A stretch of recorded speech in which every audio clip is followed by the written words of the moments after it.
Hello, guys, and hello, sir. This is going to be a presentation for my finals for facility management, and the topic that I chose to talk about would be the roads in the Philippines, presented by me, Marco Romero.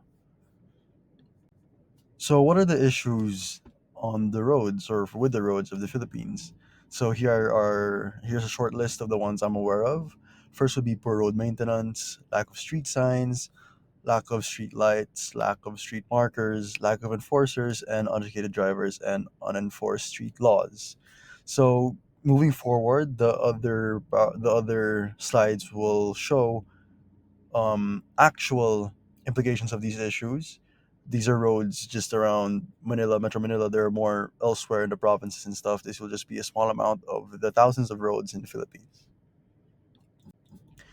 So first is Nichols Interchange in Pasay. So this is a huge or one of the main roundabouts here in the Philippines, which leads to the airport.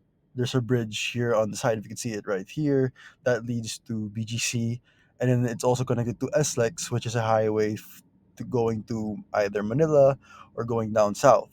So it being one of the main roundabouts, there's supposed to be proper road markings here, and as you can see, there are no road markings for the roundabout, and at night there are no street lights.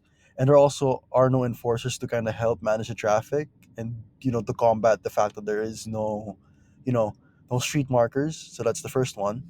And this is I'd like to add, this is a really big issue because since there are a lot of heavy trucks that pass here too to get to SLEX and out of SLEX, there are a lot of accidents that happen here. I myself has been into an accident, and I'm not sure or am aware of any casualties. There could be with how bad this whole thing is laid out. Next would be Levi Mariano Street in Taguig. This is a street leading to a residence, and at the same time, this is connected to C5 going to BGC or going to Parañaque. As you can see here, this is basically a street with no pedestrian lanes or street markings, and as you can see to the side, there are pedestrians. And if they want to cross, there is no pedestrian lane for them to cross, so you're gonna have to jaywalk, and they could end up getting hit by a car or a driver who isn't paying attention. And though this place has lamps, it isn't well lit. So at night, if someone wants to pass or cross the street, it's really, really dangerous. Next would be C5 to gig. This is another one. Basically, as you can see there, their road markers are really, really messed up. It isn't something that new drivers will be used to or understand because they're all over the place. And at the same time, to the right, as you can see, there's somebody there waiting.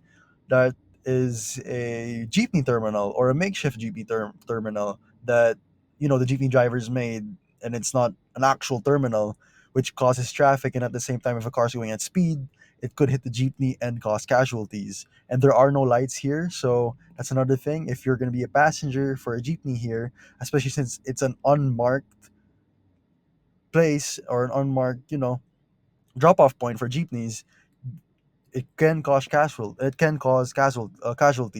at the end, if you can see there at the very end, those are exit ramps. There are no signs stating that there are exit ramps or on ramps. Cars come up from there onto this highway, and there are no signs stating that cars can come from there, which can also cause accidents at night or even during the day.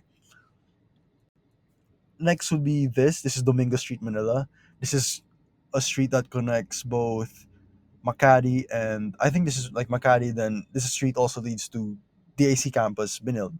So this is a two-way street, by the way, a two-way street, and people park on both sides. This is a problem because what if an ambulance needs to pass through to get to a hospital, or what if there's an emergency in that area?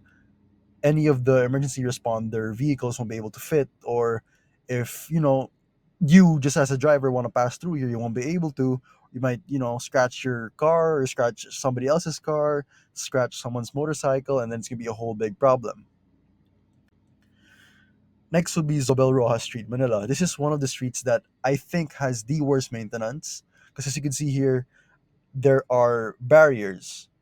Those barriers are to cover up a pothole, or I don't know what it's called, but there's a part of a street that's exposed. The wires and the barbs are exposed there.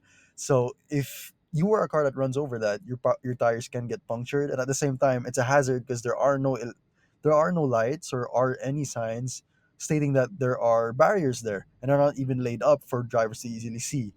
And I myself has almost bumped into these barriers, and I also ran over one of the holes in the road, which is a huge problem for drivers, and it can also cause accidents, cause punctured tires. And on top of that, there are no street markings, and are there's no lights too. So if you're a jaywalker and someone's going at speed, you will get hit or you might get hit. Next would be Angel Lanao Street, Manila. This is one of the streets that connects Manila to the Skyways. I'm pretty sure there's Skyways up there. But as you can see, there's just cones around the street, and the street markings are basically little to none, and there are no signs stating that there are men at work. So if you're driving here at night, there are no lampposts either, and you're going at speed, you could hit the center island there where people are working. And there are no advanced warning signs or even any illumination for drivers to see at night. So you might be wondering, why do you have to talk about that? So in 2022, based on my research, there are about 12,000 casualties just on the roads of the Philippines alone. And I think it's really important for not just us as drivers to know what to do and what to follow and to be disciplined, but it's also important for the government to help mitigate, the accidents that could happen by them not properly maintaining our streets. So what's ideal? First would be the obvious proper road markings, especially for roundabouts or highways and main streets. Next would be ample lighting, especially in areas or undeveloped areas. Plus, with the new technology like solar panels, instead of connecting it to electricity, which would be costly, you can just invest one time into solar panel or solar lights, so you don't really have to pay for electricity. Next would be advanced warning signs for anything. This could be for construction or for an accident. This can be for any entry or exits to highways. This is probably the most important, because not all drivers are well aware of streets here in the Philippines. So this is also really important, just as the proper road markings.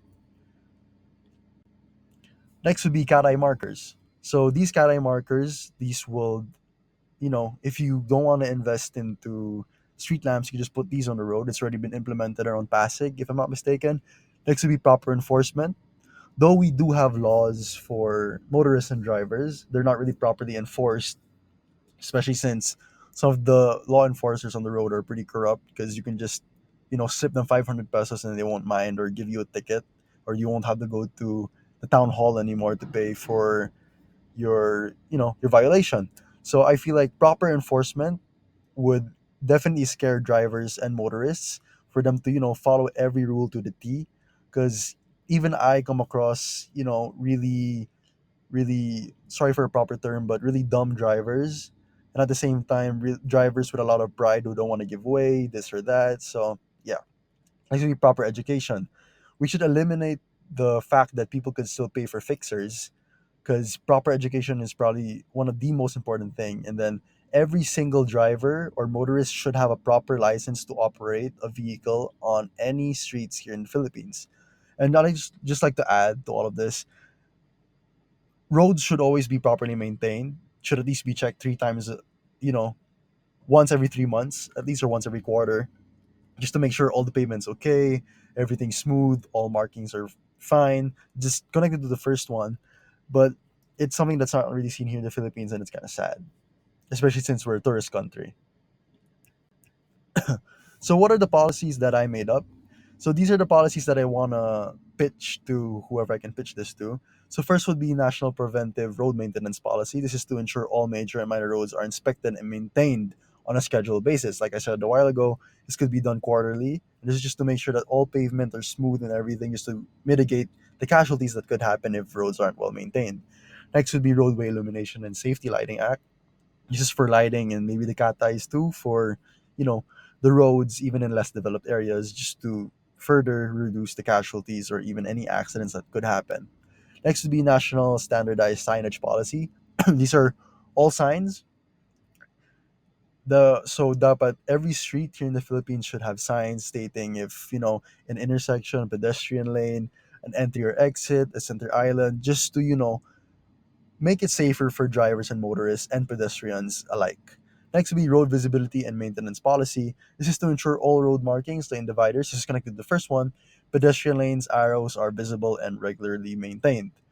Next would be Street Law Enforcement Strengthening Act. This is to strengthen the presence and visibility of trained traffic enforcers in critical areas. Next would be National Driver Education and Re-education Policy. This is so that every single driver and motorists are well educated and re-educated to the new signs and new road markings that will be implemented with the other policies I mentioned above. Next would be Local Traffic Enforcer Deployment Policy. This is, just to actually scare the citizens of the Philippines so they can actually follow the road laws and signages and stop, putting other people's safety in jeopardy. And also, I'd like to add to the national driver and education. This is also to get rid of the people with fixers or without proper licenses. And yeah, so that'll be it for my presentation. Thank you so much for listening. I hope you have a great day.